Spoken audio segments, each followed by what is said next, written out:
I found out on my husband's phone that he was having an affair with my sister, and my family still took their side. My husband left his phone face up on the kitchen table while he took the trash out, and I only picked it up because it started buzzing so hard against the wood that my coffee rippled. I thought it was one of his work messages. I thought it was another reminder about some invoice or a customer or one of those annoying little things that always seemed to need him right when we sat down to eat. Instead, I saw my younger sister's name on the screen, followed by a message that made my whole body go cold in a weird, slow way, like I had stepped into bad water and my brain had not caught up yet. It said, "Delete our thread after you get home. She notices everything lately." There are moments when your life splits cleanly in half, and that was one of mine.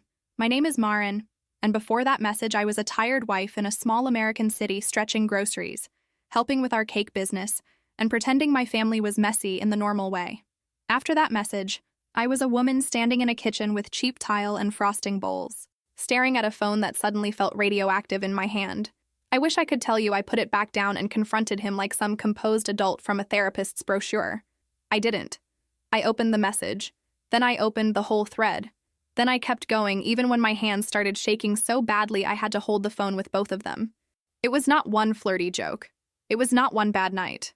It was weeks and then months of it, hidden inside normal family life like a knife wrapped in a dish towel. There were inside jokes about me. There were photos taken in places I recognized. There were messages sent while I was in the next room. There was one from my sister that said she hated hearing me talk about baby names before we had even started trying, because she always gets everything first. Which was funny because if you asked my mother, my sister had been getting everything first since birth. There was another from him saying he couldn't stop thinking about what would happen if they just told the truth and let me be dramatic about it for a while. Let me be dramatic. I swear to you, that phrase did something permanent to my nervous system. By the time he came back inside, I had already sent screenshots to my own email, forwarded some to a secret folder, and wiped tears off my face with the back of my hand like that would somehow make me look normal. He walked in carrying the trash bag smell with him and asked why I looked pale. I said I had a headache, which was technically true, if we define headache as your marriage turning into a crime scene in your head. That night I didn't sleep. I lay next to him while he snored and did that thing where one arm flops across the bed like he owned peace itself, and I went through every strange moment from the last year. My sister coming over too often, my husband volunteering to drive her home, my mother telling me I was insecure when I said their energy felt off, my father shrugging like men always do when women are clearly on fire right in front of them. Tiny things, gross little things, the kind you explain away because otherwise you would have to admit your own life is humiliating. For 3 weeks, I turned into someone I did not recognize. I smiled through Sunday dinners. I helped package cupcakes for baby showers and office parties. I answered my sister's calls and listened to her complain about women she knew from work, all while she was sleeping with my husband behind my back. I took screenshots every chance I got. If he left his phone in the bathroom, I checked it. If he showered, I copied what I could remember after. I kept everything organized by date in a folder labeled tax receipts, because irony was clearly the only thing holding me together at that point. The only person I told was my friend from high school. The one person in my life who had seen me ugly cry in parking lots and still answered my calls. She sat in my car with me outside our apartment one night, holding a fast food soda she forgot to drink, and said, "I need you to hear me. If you say the word, I will help you leave. If you say a different word, I will help you ruin them too." That was probably not healthy advice, but it was honest, and honestly was in short supply then. A week later, she helped me follow him. I'm not proud of that, but I'm also not pretending I wouldn't do it again. He said he was meeting a supplier across town. My friend and I sat 2 cars back in silence so thick it felt like church. He drove out toward the highway, pulled into one of those roadside places that rents rooms by the night and pretends the glowing sign makes it classy, and 10 minutes later my sister's car slid into the lot beside his. I took pictures of them walking in. I took pictures of them coming out 2 hours later with her hair messed up and his hand on her lower back like they were starring in the world's trashiest love story. When I finally confronted him, I printed everything, every screenshot, every photo, every disgusting little joke. I spread it all across our dining table on a Tuesday night while my mother was supposed to be coming over to taste test fillings for a family order. He walked in, saw the table, and stopped so hard I actually heard his keys hit the floor. My sister was behind him because of course she was. My mother arrived 3 minutes later, saw the papers, and still somehow acted like I was the one creating a scene. I asked him one question. I asked if he loved her. No screaming at first, no thrown plates, just that. He looked at my sister, then at me, and said yes in the saddest, stupidest, calm voice I have ever heard. Like he was announcing rain, like honesty itself deserved credit. My sister started crying immediately, which would have been funny if I hadn't wanted to pass out. My mother rushed to comfort her before either of us even breathed again, and that told me everything I needed to know about how the next part of my life was going to go. You would think a mother seeing proof that one daughter had slept with the other daughter's husband would produce at least one clean moment of moral clarity. Not in my family. My mother sat at my table, pressed both hands together like she was about to lead prayer, and said this was tragic for everybody. Everybody. As if we had all simply slipped on the same banana peel together.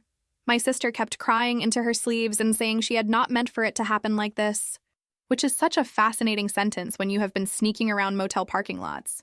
My husband stood there with his jaw tight like he had been wronged by my print settings. Then my father showed up because my mother had called him on the way over. He looked at the papers, rubbed the back of his neck, and asked if there was any chance we could all calm down before the neighbors heard. That was his contribution. Not, what did you do to your daughter? Not, what kind of man betrays his wife with her sister? Just volume control. I laughed. I actually laughed in his face, and I think that was the moment I stopped hoping my family would ever surprise me in a good way. Things got uglier fast. My sister said she had fallen in love. My husband said our marriage had been bad for a while, which was news to me because he had still been letting me wash his work shirts and plan our holiday orders like we were some hard-working little team. My mother said my sister had always been more emotional and more fragile, and that I needed to be careful not to punish her for one mistake. One mistake. Again, the language in that room could have qualified for its own restraining order. I told them both to get out. My husband asked where he was supposed to go. I told him he seemed resourceful lately. My sister tried to touch my arm. I pulled away so fast she flinched. My mother said I was being cruel. I said, good. Finally, something around here is accurate. The next few weeks felt like being dragged behind my own life. My husband went to stay with my parents because apparently there is no stronger family value than enabling a man who sleeps with your other daughter. My sister kept showing up there too. I know because neighbors told me and because my mother, in one of the more offensive calls of my lifetime, actually suggested the four of us sit down and talk through the practical side of the situation since everyone had feelings. I hung up on her so hard my phone case cracked. The legal side was simple in the sad, broke people version of simple. We did not own some giant estate. We had a small house with too much mildew in the bathroom, a used car that was mostly his, and a little custom baking business we had built out of my recipes and his delivery routes. The business part hurt almost more than the marriage, if I am honest, because the cakes were mine first. The long nights were mine. The designs were mine. But the licenses and the account were under both names because I had believed in partnership, back when I still had that disease. My lawyer was a tired woman with reading glasses on a chain who looked at my stack of screenshots and said very dryly, well, at least they made this easy. I liked her immediately. She told me not to get heroic, not to cling to the house just because it carried emotional weight, and not to assume my family would come around in time. People don't magically become decent because you are devastated, she said. I wanted to tattoo that on my forehead. The divorce moved faster than I expected because he was eager to be free and, according to mutual acquaintances, eager to prove this was all some grand romantic truth instead of what it obviously was. My sister started spending nights at my parents' place more openly. My mother started talking about them like they were a complicated but real couple, which made me briefly consider faking my own death and moving into a lighthouse. I sold the house. I liquidated my share of the business. I took less than I probably should have because I wanted out more than I wanted to fight. That is one of those choices people love to judge when it is not their nervous system on the line. I know I could have dragged things out. I know I could have squeezed harder. But every extra week tied to him felt like drinking poison in little managed sips. I wanted air. I wanted silence. I wanted one room in the world that did not smell like him or my mother's excuses. My friend helped me pack. She wrapped cake pans in old towels and cursed under her breath every time she picked up something he had touched too often. I cried over absurd things. A wooden spoon, a grocery list magnet, the cheap little stool I used to stand on when I iced tall cakes. Grief is humiliating like that. It does not show up in noble places. It shows up in a half-empty spice rack and a drawer full of rubber bands. About 4 months after everything blew up, while the divorce was still being finalized, I left.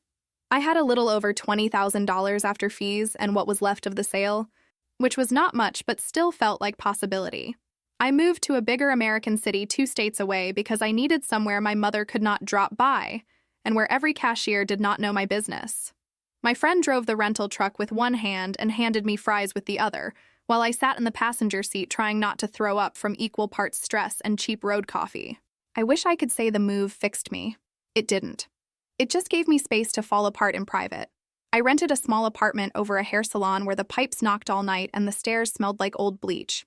I found work at a commercial bakery because they needed someone who could decorate fast without acting precious about it. And I was apparently very qualified to be exhausted and quiet. I came home every night with aching wrists and sugar in the cuffs of my clothes. I watched videos on my laptop about advanced techniques and pricing and food safety updates. Because the one thing betrayal did not kill in me was the part that wanted to build something of my own again. Then a few weeks after the move, I stood in my bathroom holding a drugstore pregnancy test and laughed so hard I scared myself. It was not happy laughter. It was that weird edge-of-a-cliff laughter your body makes when it cannot process one more thing. I took another test. Same result. I sat on the closed toilet with both sticks in my hand and thought, of course. Of course this would happen after I finally got away. Of course he would leave one more thing behind in my body on his way out. I did not tell him. I know some people will hear that and decide I am the villain in their version. Fine. They can start a club with my mother. At that point, he was living openly with my sister, being defended by my parents and pretending the last few years of my life were just collateral damage on his way to true love. I did not want his money. I did not want his name on my child's paperwork. Mostly, I did not want him near me ever again. So I made the decision alone, which sounds stronger than it felt. Really, it felt like sitting on my kitchen floor with my back against a cabinet, whispering okay to nobody. Okay, I would do this. Okay, I would keep the apartment. Okay, I would work as long as I could. Okay, I would become the kind of woman who knew how to be left and still keep moving. I was terrified, obviously. I was also weirdly calm. Sometimes once the worst thing happens, your body gets practical out of spite. Pregnancy after betrayal is such a weird private thing. People love to treat pregnancy like a glowing miracle or a neat consequence, but for me it was nausea on a bus ride to work, fear every time I paid rent, and that constant low-grade panic of realizing there was nobody to split anything with. I worked through most of it because I did not have a rich aunt hiding in the walls. I decorated sheet cakes for office birthdays while trying not to gag at industrial vanilla. I smiled at managers. I counted tips from side orders. I took freelance cookie jobs on weekends from people who found me through coworkers. By the end of each day, my ankles looked inflated and my brain felt packed with wet cotton. The only steady help I had came from the woman downstairs in the salon. She had 2 grown daughters, a smoker's voice, and the kind of blunt kindness that keeps you alive without making a big speech about it. She noticed I was pregnant before I told anyone because apparently I started crying in the hallway over a broken grocery bag.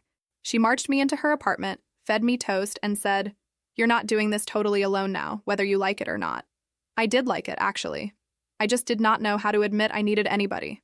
I told my parents eventually, mostly because if a person is going to hear through gossip, it might as well not arrive with extra seasoning. My mother's first question was whether the baby was definitely my ex-husband's, which was interesting because she had never brought that same moral skepticism to her other daughter's motel habits. My father asked if I was safe. That was probably the kindest thing he had said to me in months, and it still felt thin. My sister did not speak to me directly, but I heard through a cousin that she was offended I had not shared the news sooner. Offended.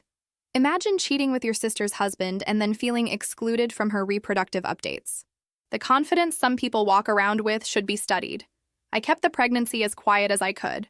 No photo shoots, no elaborate announcements, no nursery reveal with little wooden signs. It was me, a secondhand crib, free online classes, and a notebook full of math that never added up kindly. There were nights I lay awake counting future expenses like prayer beads, daycare, formula if I could not breastfeed enough, medical bills, shoes for a child not even born yet. I got very practical, which is another way of saying I did not let myself think too far emotionally because I was scared if I started, I would not stop. When labor started, I was frosting a set of trial cupcakes in my kitchen for a woman who wanted something elevated but playful, which remains one of the more annoying phrases I have ever been paid to hear. I thought at first it was just back pain from standing too long. Then my water broke all over my socks, and suddenly the downstairs woman was grabbing her keys while I tried to remember where I had put my hospital folder. My son arrived after a long, ugly night that involved swearing, crying, and one nurse telling me to breathe in a tone that made me want to fight her. The second they put him on my chest, I felt 2 things at once. A wave of love so sharp it scared me, and grief so deep I could barely breathe around it. Not because of my ex. He was irrelevant by then. Because I understood all at once how much this little person would need from me, and how much I needed my life to become steadier than it had ever been. I gave him my last name only. I signed the forms with a hand that still trembled. No father listed. No dramatic scene. Just a quiet decision in a too-bright room. The first 3 years were rough in the unglamorous ways nobody puts in cute parenting posts. My son had colic. I had stitches. The upstairs heat failed one winter, and I sat under 3 blankets nursing him while calculating whether I could afford another space heater. I went back to work too soon because rent does not accept emotional growth as payment. The downstairs woman watched him for what we both pretended was a symbolic amount, even though I know it inconvenienced her whole life. I packed bottles at dawn, decorated cakes until my lower back screamed, and came home to wash piping bags at midnight because buying new ones too often felt reckless. There was one awful afternoon when a supplier dropped the wrong order and I was late delivering a birthday cake to a woman who treated me like I had insulted her bloodline. I sat in my car afterward and cried, then laughed because what else was left?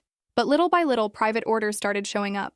A baby shower from someone at the bakery, a retirement party from the salon owner, a graduation order from one satisfied customer who posted a blurry picture on a social media app with a caption about how I saved the event.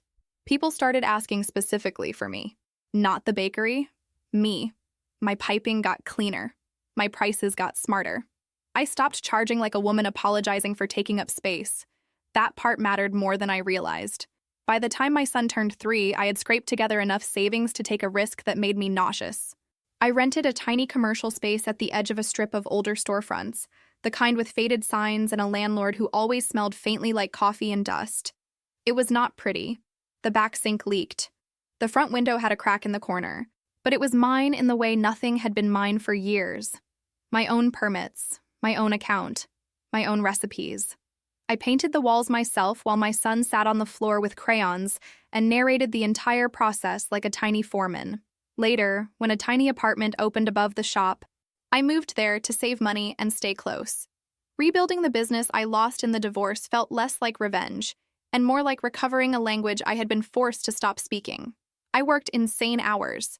I made mistakes. I underquoted one wedding and nearly took myself out over the math. I forgot to order enough butter before a holiday weekend and had to beg another local baker for help. I burned out twice and kept going because there really was no dramatic alternative.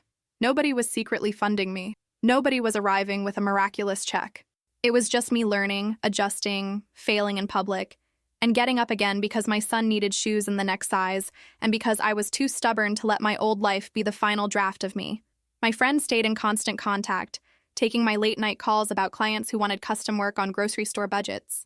She and the downstairs woman were the only people who knew the full story and why certain dates still made me weirdly mean. She also knew not to say my sister's name unless necessary. And years later, when my sister showed up at my shop, she was still my first call. I still got updates, of course. Families leak. My sister and my ex kept posting a version of domestic happiness that looked romantic from far away and rotten up close, while my mother kept trying to send me holiday photos as if time had turned treason into awkward history. I never answered. The real shift came when people with better budgets started noticing my work. Not fancy in a movie rich, just the regular upper-middle-class kind of customer who expects things on time and pays for not having to worry. School fundraisers. Boutique opening parties. Small weddings in renovated barns and hotel event rooms. I got good at elegant without making it look stiff. I got even better at managing clients without letting them smell fear. One woman hired me for her daughter's engagement party and then recommended me to her coworker, who recommended me to somebody planning a corporate reception. Suddenly I was making desserts for rooms full of people who wore nicer watches than I would ever buy, and complimented my sugar flowers like they were discussing fine art. I still came home to a little apartment above my shop's back alley parking lot, still scrubbed pans by hand some nights, still wore old sneakers with flour ground into the seams. But something had shifted. Survival was slowly becoming stability. Not peace, exactly. I do not think peace shows up all at once. It arrives in tiny receipts. Rent paid on time, a child with enough winter clothes, a savings account that no longer looked like a joke. The first month I realized I had gone several whole days without thinking about my ex-husband, I almost cried from the relief of that alone. 5 years after I left my old city, I could finally say out loud that my life looked decent, without feeling like I was tempting fate. My son was in preschool, obsessed with dinosaurs, construction vehicles, and asking deeply personal questions in grocery lines. My shop had steady event work. I had a bookkeeper for a few hours a month because I had learned the hard way that "I'll just handle it myself" is not a personality. It is a cry for help. I had seasonal help, though I still did most of the detailed decorating because trust is hard and my standards had become slightly unhinged. That was the season, with my son 4 and in preschool, that I took a contract for a corporate reception downtown. It was for some regional healthcare event, the kind where everyone says networking like it is weather. I almost turned it down because corporate people can be weird about food. But the budget was good, and I wanted to replace my mixer before it died in my arms. So I built a dessert table that looked polished enough to make strangers think I had my entire life under control. He noticed the pistachio glaze first. That is how absurdly specific this whole thing is. He came up while I was fixing one tray and said very casually that most places overworked that flavor, and mine tasted balanced. I looked up ready to give some polite vendor smile, and there he was in a dress shirt with rolled sleeves, holding a plate he had clearly intended to fill more discreetly. He told me he owned a small network of dental clinics in the region. Not in a flashy way. Just a fact. He knew enough about food to ask real questions, which I found suspicious at first because men who ask informed questions while staring respectfully are often hiding something. I say that with love and experience. He asked if I handled all the designs myself. I said mostly. He asked if I did private events outside the city. I said yes. He asked if I would maybe want to talk sometime about future work for company functions. I said sure. Then he did something unexpected and did not immediately get weird. No pressing, no fake charm. He took one of my cards, thanked me, and walked away. We ended up having dinner 2 weeks later after he emailed about a smaller office event, and then, in the least offensive way possible, asked if I would let him buy me a meal either with or without a dessert logistics discussion attached. I almost said no on principle because my instincts had become the emotional equivalent of a smoke detector that goes off when you make toast. But my friend told me I had to stop acting like every decent conversation was a trap. She was only slightly judgmental about it, which for her counted as restraint. Dinner was easy in a way that made me nervous. He was divorced, no children. He spoke about his ex without either bitterness or fake saintliness, which felt adult in a way I was not used to. He asked about my son directly instead of pretending I had some mysterious off-screen life. I told him the truth, though not all of it. I said I had been married before, that it ended badly, and that my son's father was not part of our lives because I chose not to keep that door open. He did not interrogate me. He just nodded and said, "That sounds like there was probably a reason." Reader, I almost married him on the spot for that sentence alone. It still moved slowly. I made sure of that. I was not interested in building another life on top of adrenaline and denial. He started by dropping by the shop toward closing time under embarrassingly transparent excuses, like needing to confirm dessert counts for events that were already confirmed. Then he started bringing my son small things that were thoughtful without being too much. A dinosaur puzzle, a book about space, sidewalk chalk. He never tried to buy affection with flashy gestures, which mattered. Kids can smell that kind of performance. The first time he met my son properly, it was at a park, in daylight, with me sitting close enough to intervene if anything felt off. My son spent the first 10 minutes ignoring him and the next hour making him inspect sticks. When we got back to my car, he asked if the dentist man was coming again. I said maybe. He said okay and then fell asleep on the ride home with mulch in his shoes. That was basically how the relationship developed. Not through some cinematic spark, but through repetition, reliability, and the shocking novelty of a man whose actions lined up with his words. I should tell you I was not graceful about any of it. I picked fights when I felt vulnerable. I went cold for no reason after good dates because intimacy made my skin itch sometimes. Once I accused him of being too calm during a disagreement, which is not a real crime, but I said it like it should be. He looked at me for a second and said, "I think maybe chaos used to feel more familiar to you than calm." I hated him a little for being right. Then I cried in his car while holding a takeout container. Again, not glamorous, but honest. It took 8 months before I agreed we were officially serious, and even then I said it like I was signing a liability waiver. He did not push for more than I could give. He also did not pretend dating me was somehow noble. I cannot stand that. He liked me. He liked my son. He liked my work ethic and my sarcasm, and apparently even the way I muttered under my breath while loading catering trays. I did not have to perform gratitude for being chosen. That changed me more than I realized in the moment. By the time a year and a half had passed, He had become part of our routine in a way that felt earned. My son started asking if he was coming to school events. He fixed a broken cabinet in my apartment without making a speech about being the man around here, which should honestly disqualify half the male population from home improvement. He sat with me through tax panic. He picked up soup when I got sick. He learned exactly how to carry tiered cakes without me having to bark directions more than once. All of that sounds small, and that is precisely why it mattered. Big declarations are easy. Showing up for ordinary life is the hard part. He proposed in my kitchen while I was wearing flour on my cheek and complaining about vendor pricing. No restaurant violin, no hidden photographer crouching behind a shrub. Just him saying he loved the life we had already been building and wanted to keep doing it on purpose. I said yes, then immediately asked if he was sure because apparently self-sabotage is a hobby. He laughed, which helped. We kept the wedding simple. My son wore a tiny tie and spent half the ceremony looking deeply bored, which still makes me smile. My friend stood beside me. The downstairs salon woman came too and cried harder than either of us. My parents were not invited. My sister was not invited. I did not make a public issue of it. I just built the guest list around people who had not betrayed me. It ended up being refreshingly short. Marriage with him was not perfect because that is not a real thing, but it was stable in a way I had stopped believing I qualified for. 3 years in, my son was calling him dad without anyone forcing the shift, and that hit me harder than I expected. I went into the pantry and cried quietly over paper towels, which seems to be where many of my emotional milestones happen. We talked once about formal adoption, but I did not want to stir up legal complications with a man who had stayed gone, and he did not need paperwork to act like a parent anyway. The real thing had already happened in practice.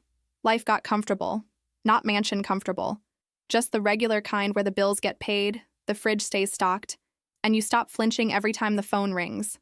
We bought a house with enough kitchen space for me to test recipes without swearing at the walls, and the downstairs salon woman still sends my son a birthday card every year. He grew his clinics carefully and eventually started talking about supervising other cities himself. One of them was the city I had left years before. The first time he mentioned it over dinner, my fork stopped halfway to my mouth. He saw it immediately and said we did not have to discuss it again if I did not want to. That is the thing about being loved properly. It does not corner you and call that intimacy. I told him I would think about it, and I did, more than I wanted to.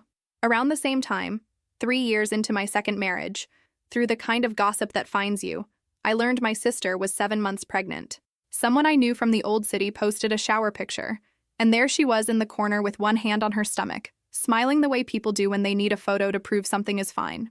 My mother had a hand on her shoulder. My ex-husband was off to the side, pretending to look supportive. I stared at that picture much longer than I cared to admit. Not because I missed any of them, because some old bruise in me hated that they were still out there making family portraits out of the wreckage they left me in. A week later, my husband had to make a trip to that city for work, and he asked if I wanted to come for one night, stay in the hotel, have a nice dinner, maybe prove to myself the place no longer owned me. I said yes before I could overthink it, which either showed growth or a temporary lack of judgment. Probably both. Going back felt strange before it felt dramatic. The roads looked smaller. Even the air outside the hotel smelled like old versions of myself. By evening, I was in that brittle state where you seem normal, but one weird look from a stranger could probably crack you open. We had dinner in the hotel restaurant because his day ran late and neither of us felt like going anywhere complicated. It was one of those places trying very hard to be sophisticated with dim lighting and tiny plates. I was halfway through making fun of the portion size when I looked across the room and saw my ex-husband at a corner table with a woman who was definitely not my sister. There are shocks that feel loud and shocks that happen in total silence. This was the second kind. My body recognized him before my thoughts did. The shape of his shoulders. The way he leaned in when he wanted someone to feel like the only person in the room. The casual hand near her wrist. She was younger than us, or at least looked younger, laughing with her whole face open while he sat there in the same posture he used to use when he was manufacturing intimacy on purpose. My husband noticed something changed in me and followed my line of sight. I told him quietly that the man across the room was my ex. He looked back once, then asked if I wanted to leave. I should have said yes. That would have been healthier, cleaner, mature. Instead, I said, no, I want to stay. Because apparently some part of me had been waiting years for life to hand me exactly this kind of ugly symmetry. I did not make a scene. I did not throw water in his face or march over and announce myself. I took out my phone under the table and snapped pictures when I could. One of him smiling at her. One of her touching his arm. One of them leaving together with his hand on her back. I even stepped into the lobby on the pretense of taking a call so I could get a better shot when they walked out toward the parking lot. My husband did not stop me. He just watched me with that careful expression people wear when they know you are about to make a choice they cannot fully endorse but also cannot morally prevent. Back in the room, I sat on the edge of the bed staring at the photos while old feelings flooded in hard enough to make me nauseous. Not because I still loved him. That part was dead and buried. It was something meaner and more embarrassing than that. A mix of vindication, rage, and the kind of dark satisfaction you do not say out loud if you want to keep sounding evolved. My sister had helped him destroy my marriage and build her own life on top of it. My family had treated me like an inconvenience to their love story. And now there he was in a hotel restaurant acting like fidelity was still optional. Again, of course. For 2 days after we got home, I argued with myself. One minute I thought I should leave it alone because I had my own life and did not need to crawl back into their mess. The next minute I thought about my mother comforting my sister at my dining table while I stood there in pieces and all restraint evaporated. I knew exactly what I was doing. I do not need anybody's lecture on that. It was not altruism. It was not some sisterly warning rising nobly from the ashes. It was revenge wrapped in plausible deniability. I created a blank account on a social media app with no picture, no followers, nothing tied to me, and sent the photos to my sister with the hotel name, the date, and a short message saying she might want to ask her husband who he had dinner with while she was home pregnant. She saw it within 10 minutes. Her reply came fast and furious, calling it fake, pathetic, jealous, and twisted. I could practically hear her breathing through the screen. Then she blocked the account. Half an hour later, she posted a sappy photo of herself and my ex with a caption about protecting your peace from bitter people. It would have been almost impressive if it were not so stupid. That should have been the end of it. It wasn't. Pride has always been my sister's emotional religion, and I knew anonymous proof would never work because she would rather set herself on fire than admit I had been right about anything. So I did something pettier and much more effective. I sent the same photos to both my parents. Then I sent them to 3 women I knew were close to my sister, because back when families split, information gets weirdly democratic. Finally, I dropped them into the larger family group chat with one line that said, "Since everyone loves context now, here you go." My phone became a war zone almost instantly. My mother called first. I declined it. My father texted, asking if this was current. My aunt sent a shocked emoji, which felt very on brand for her contribution to any crisis. My sister called 8 times and left 2 voice messages that started angry and ended in tears. I listened to neither at the time because I was sitting on my kitchen floor again, same as years earlier, realizing that revenge is less triumphant than people imagine. It does not cleanse you. It just drags old poison through your system in a new direction. Apparently, the confrontation at their house was catastrophic. I learned the details later in fragments. My ex tried to say the woman was a client, then a coworker, then just someone from a meeting. The photos were too intimate for that lie to survive more than 5 minutes. My mother, to her credit, finally looked sick about something. My father asked him directly if there were others, and he made the tactical error of getting defensive before he got convincing. My sister screamed so hard a neighbor knocked. Very elegant, very domestic. And then, because life enjoys layering humiliation, the baby came early 3 weeks later. A healthy little boy, from what I heard, though the birth itself was stressful and my sister apparently spent part of labor crying about the state of her marriage between contractions. I only know that because one cousin tells everybody everything if you give her enough silence to fill. My mother sent me a picture of the baby from a number I had not blocked yet. I stared at it for a long time and felt absolutely nothing simple. He was innocent.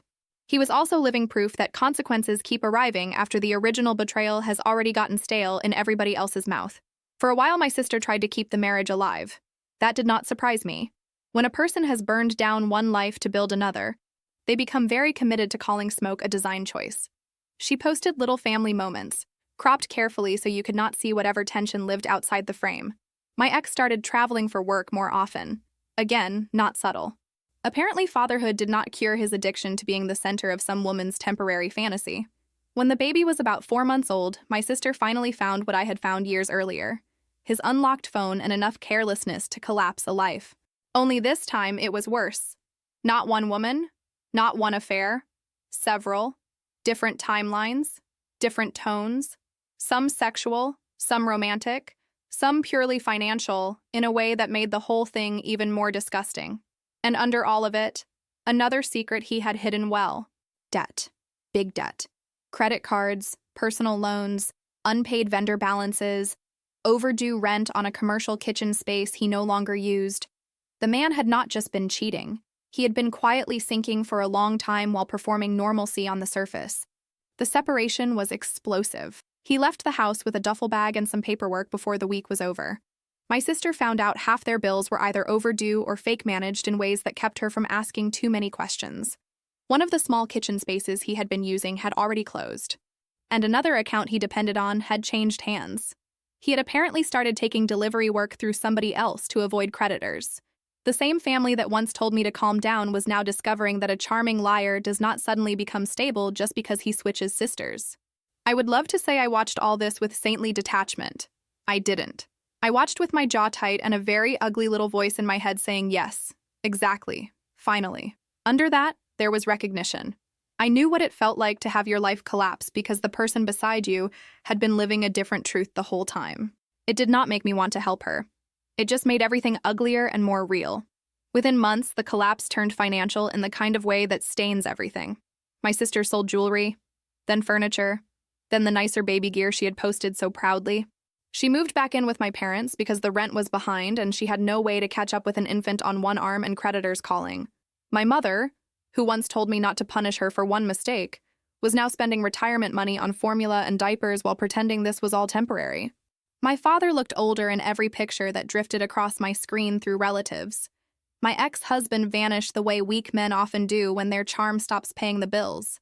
Different numbers, different addresses, contract work under other people. Always just out of reach enough to stay slippery.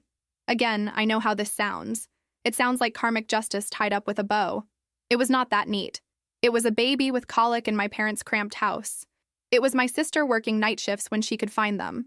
It was my mother making excuses through clenched teeth because admitting she chose wrong would have required a type of honesty she has never enjoyed. Real consequences are never aesthetic. They are ugly and repetitive and usually smell like warmed-over resentment and cheap detergent. A year and a half after my sister moved back in with my parents, she sent me the first message that did not sound like a threat, a defense, or a performance for somebody else.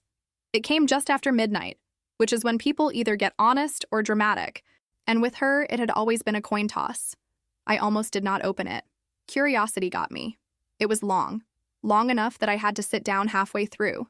She said she had replayed everything over and over and finally understood there was no version where what she did to me was just messy or complicated. She said she had told herself she was following love because facing the uglier truth would have meant admitting she wanted to win something, and I had been standing in the way.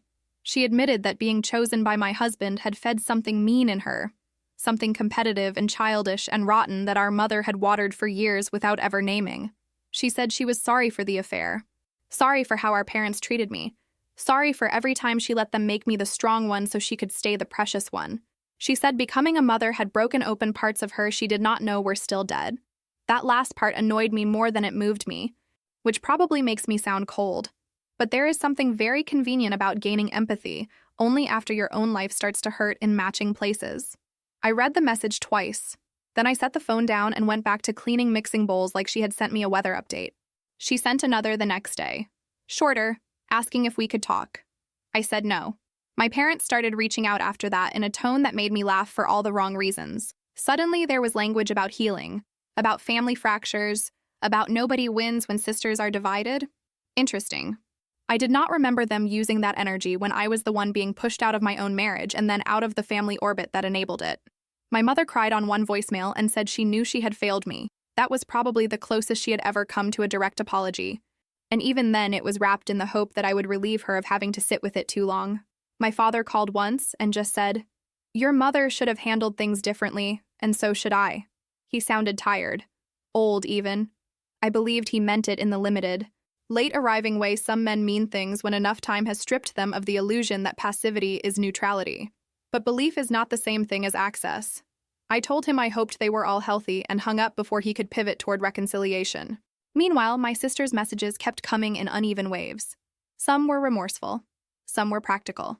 One asked if I knew a decent family lawyer in her city because she needed to figure out support options and could not afford to waste time on bad referrals. Another asked if I had ever used a specific payment plan at the hospital because her son's ear infection had turned into a whole bill spiral. One night she sent a photo of her swollen feet after cleaning offices and wrote, "I know I deserve to struggle. but my son doesn't. That line sat in my head for days because it was manipulative and true at the same time, which is probably the most dangerous kind of sentence in family life.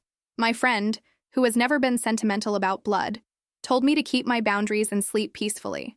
My husband said he would support whatever I chose, but gently asked whether constant contact was hurting me more than helping anyone else. He was right, of course. Every time my phone lit up with my sister's name, some old version of me climbed halfway out of the ground. So I sent one clear message. I said I was sorry for her child because children do not ask to be born into their parents' bad decisions, but I was not available to rebuild a sister relationship, lend money, or function as emotional absolution for anybody in that house. I said I hoped she found a way to stabilize her life. I also said, and I meant this deeply, that consequences were not the same thing as cruelty. Sometimes they are just the shape of what happened coming back around. For a while, that quieted things. Not completely. Families do not know how to stop pressing on old bruises. But the pace slowed. I went back to work. My son got older in all the normal heartbreaking ways, outgrowing shirts overnight and asking better questions about everything. My husband remained exactly who he had been all along. Steady, observant, annoyingly decent. We traveled some for his work, and some just because we could. Nothing luxurious. Weekend cabins, little beach towns, places where my son could collect dumb souvenirs and I could eat dinner without checking the oven timer every 6 minutes. Then the resemblance problem happened. I do not plaster my child's face all over the internet because I am not interested in turning his life into content, but I do post occasional work photos, and once in a while he ends up in the edge of a picture helping me carry boxes or stealing a strawberry off a tray. Harmless little glimpses. There was one post after a school fundraiser where he was grinning in the corner with frosting on his nose, and apparently that was enough. My sister sent me a message that simply said, "How old is he exactly?" No greeting. No context. Just that. My whole body went still the second I read it. I knew immediately what she had seen, because once you see it, you cannot unsee it. My son has my eyes and my stubborn mouth, but there are angles of his face, especially when he smiles sideways, that look like the man I married in my 20s. I noticed it when he was a baby and then trained myself not to stare at it too long. Children should not have to carry the shadow of the people who made them. I had made peace with that privately. I had not planned on explaining it to the woman who slept with his father. I did not answer. She followed up with 3 more messages in under an hour, asking his birthday, saying the timing felt wrong in her head all of a sudden, saying she had found an old picture of my son on the shop page and could not stop seeing similarities. Then came the one that changed the texture of everything. Did he do to you first what he later did to me? That question made me angrier than she probably intended, because of course he had done worse to me first. She knew that. She had participated. But underneath the anger, there was also something bleakly validating in the realization that she was finally, maybe for the first time, understanding the full scope of the man she had chosen over me. I took a day to answer, because I did not trust myself. When I finally replied, I kept it brutally simple. I told her my son's age. I told her I found out I was pregnant after I left, while the divorce was still being finalized. I told her I did not tell our ex because I wanted a clean break and because by then he had already shown me exactly what he was. I also told her my husband, the man raising my son now, was his real father in every way that mattered. Then I put the phone down and took a walk around the block twice because my chest felt hot. She called. I declined it. She called again. Then came a long message full of disbelief, horror, and a kind of nauseated grief that almost reached me in spite of myself. She said she had been living with a man who abandoned one child while pretending to build a family with another. She said she kept thinking about how smug they both were when I left, how easy they made it sound, and now every memory from that time made her want to crawl out of her own skin. She asked if he knew. I said no, and I did not care whether he ever figured it out.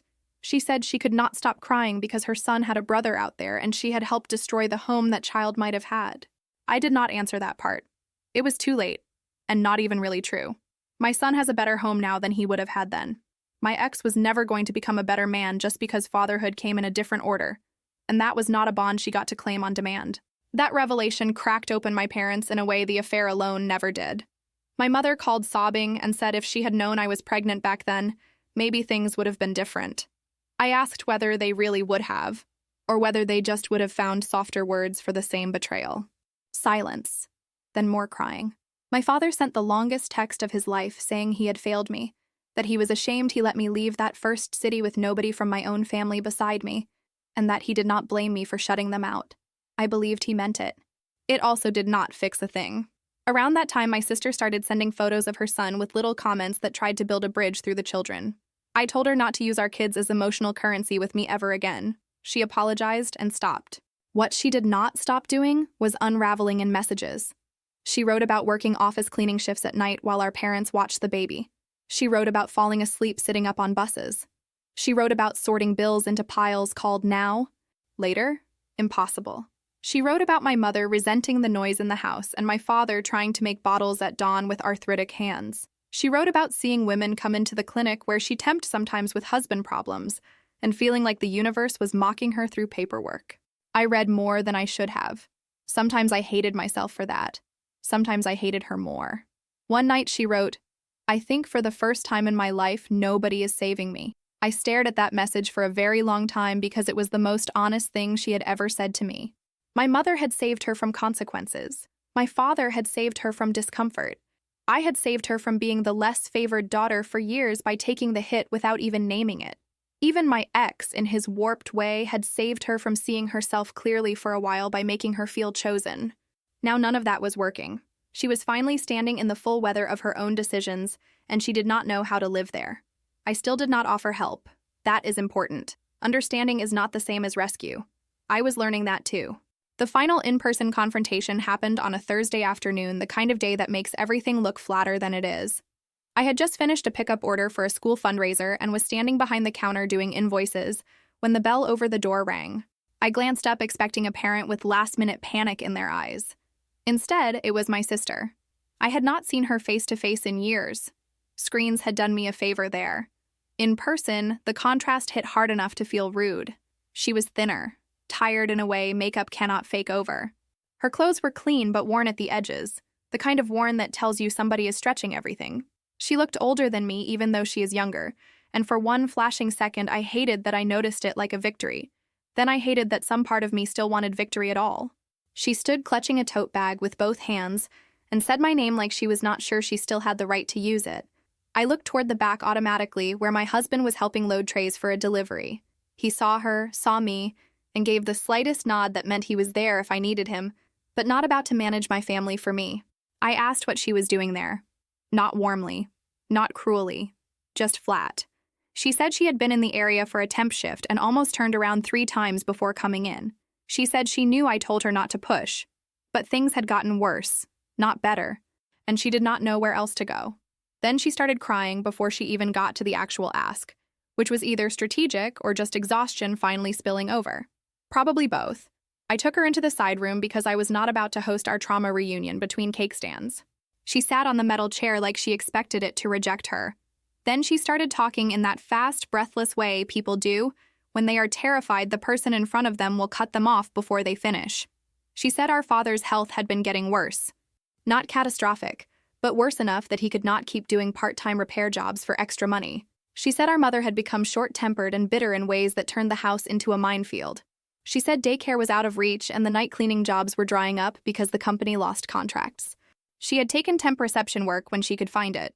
But it was never enough, and half the time she had to choose between paying something late and paying something not at all.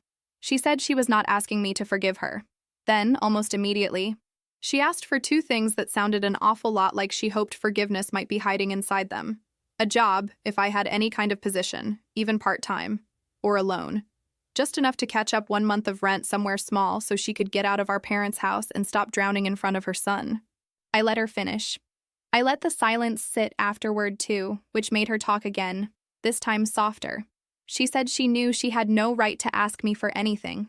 She said she had spent years taking and being protected and calling that love. She said she hated who she had been when she thought being chosen by a man meant she had won something. She said if I turned her away, she would understand, but she needed to try because her son was starting to notice too much and she could not bear him growing up in that atmosphere. I believed parts of what she said, maybe most of it. That did not actually make the decision harder. It just made it sadder. I told her no.